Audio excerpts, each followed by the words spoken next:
happen here.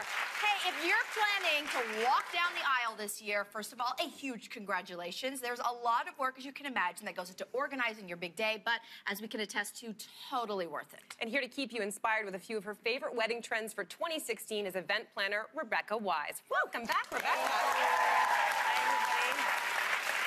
So, Rebecca, I know a lot of people, when they're planning a wedding, the first thing they start with is a color palette. So what colors are hot for 2016? The official Pantone colors of 2016 are Rose Quartz and Serenity. Rose Quartz is obviously a pink, but Serenity, which is a pale, sort of dreamy blue bordering on lilac, is going to make a big splash this year. Lots of people will be saying, Serenity now, Serenity now. I'm going to need the Serenity now. Or they're going to say, my wedding color is Serenity, and everyone's going to go, what? What is that? What is that? It's a really dreamy blue. It's very pretty. All right, so why don't we start with what's hot in invitations this year, because you got to tell people you're getting married. So what are the trends you're seeing for 2016? Brides are going crazy for laser cutting. Laser cut everything. And just because it's laser cut doesn't mean it has to be geometrical. You can do really intricate, beautiful floral patterns. As you can see here, you can introduce laser cutting into lots of different elements too. So your seating chart, your place cards, your table numbers, anything at all. So what other trends are big in invitations this year? So varying fonts on the same invitation piece. It personalizes your invitation. It makes it a little more, has a little more personality to it. We've seen a ton of gold foil. That's no surprise. It's moving towards rose gold foil and other metallics like copper and bronze and brushed metals. These are like works of art in and of themselves. Yes, beautiful. We cheaped out. We just put our cat, I'm not kidding you, on our invitations, but if I was to do it again, this is beautiful. So Very much so. Why don't we move now to florals, which is a big thing in weddings. Yes. For my wedding, I wanted cream-colored and scarlet-colored roses, which is what I did for my bouquet, and then I did white for my bridesmaids, which is with a little hit of red as well. Beautiful. And I chose white peonies. Peonies are my favorite flower, so I wanted to have a bouquet full of that with a few white roses. Beautiful. So what are the trends that are in the world of bouquets this year? My favorite thing is when people pronounce peonies peonies when they don't know. I love it. I used to do it before I got into the business. So we're seeing what's old is new again. We're seeing a lot of cascade bouquets. And so for those who don't know what a cascade bouquet is, it's a bouquet that trails down the length of the dress, starting from the main gathering of flowers. It can go all the way down to the floor, or it can stay sort of close to the bouquet itself if you don't want something crazy. If you want more subtle, go with more of a cascade of greenery. And if you want big show-stopping, like heart-stopping moments, cascade with all floral, right to the floor. Wow. Totally beautiful. That's amazing. Okay, floral also continues on to centerpieces. Yes. And I chose to keep the rose theme going with my centerpieces as well, with a lot of, I was all fresh flowers. Very pretty. I had some petals, and then I had, you know, some branches and whatnot in my centerpieces. So what are you seeing for centerpieces? Is that still sticking around?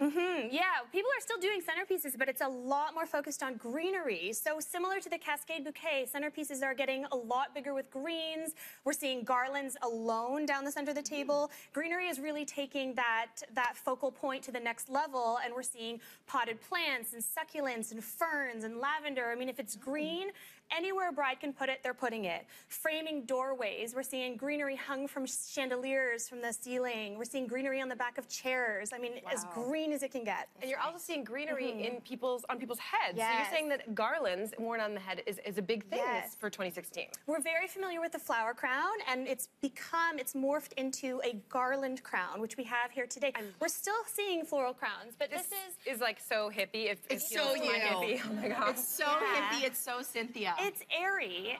Yeah, pretty. Yeah. You're getting married in a forest with all the fairies. Love it. Beautiful. I'm not taking it off, by the way. Don't. The other thing that we're seeing with floral crowns and garland crowns is they're moving to bridesmaids as well. So it's not just the bride that's wearing them anymore. Now bridesmaids are also wearing them. Nice. It's really pretty. All right, let's talk about wedding cake. So we're going to move on over.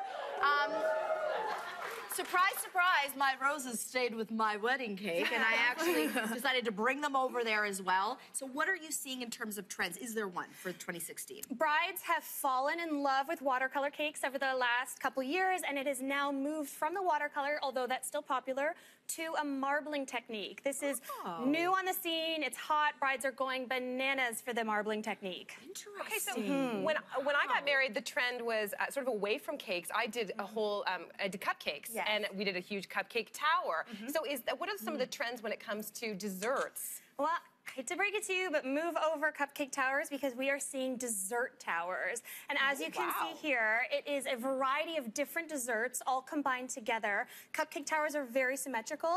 Dessert towers are fun and whimsical and artistic. I mean, is that the most gorgeous thing you've ever seen in your life? Very different, isn't it? So you just pluck out whatever you like? Yes. That's so lovely. So eclairs and macarons and madeleines, and you just choose a variety, and it has wide appeal because it has lots of different types. Are there any other really popular desserts that are going to be on everyone's menu this year? The eclair is a hot new dessert on the scene, and yeah, the eclair. You don't worry about it just like sloshing out and all over. Yeah, that's what happens when I eat them. You know what? They're being made very petite now. They can be still the large eclairs that we've all seen, perhaps cut into pieces, but they're also being made petite. And just like the cupcake, people are getting really creative with flavors. So we're seeing pistachio eclairs and maple bacon eclairs and really fun things. Brazilian coconut. You had me at bacon. You had me at Brazilian coconut. Hungry now. Yeah, my stomach's gurgling. The only thing to fix that would be a drink. And I made sure that entertainment and food were taken care of at my wedding, and I had beverage stations pretty much every 2 weeks. But you're saying that while there are beverage stations still for 2016, there's a bit of a twist on it. Yeah, so for whatever reason people may have, whether you're pregnant, whether it's cultural, a lot of people are not drinking these days at weddings. It's becoming, you know, a trend in and of itself to provide mocktails for your guests. And brides and grooms, which I think is great, they're being more cognizant of that, and they're thinking, okay, not everyone's going to drink, so how do I provide something that's nice for them, that's not just like a club soda and lime, you know, which I've had at a million events, right? So for me, it's all about presentation. It's really important that I still feel like I'm celebrating, right? Yes. So we've got a ginger fojito, which is a ginger-infused mojito, and it just has the muddled mint and the lime, and it's got that kick of ginger, which is really nice. And it's obviously in a beautiful glass. Here, you can try this one. Oh, sure. Don't mind if I do.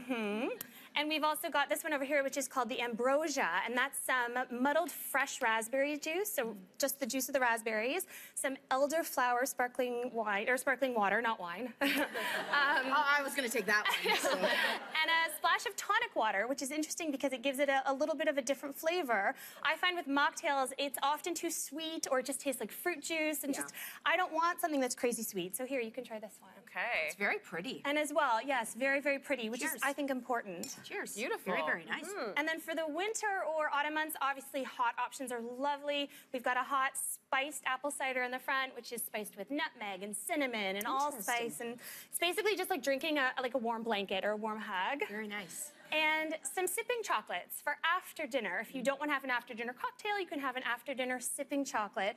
And this one as well is not super sweet. It's cayenne and salt, and it's got a really awesome kick to it. Got some kick to it. Yeah. That's great. That's lovely. Rebecca, thank you so much for these amazing things. you. We want to get remarried. We do. Right now, just for this.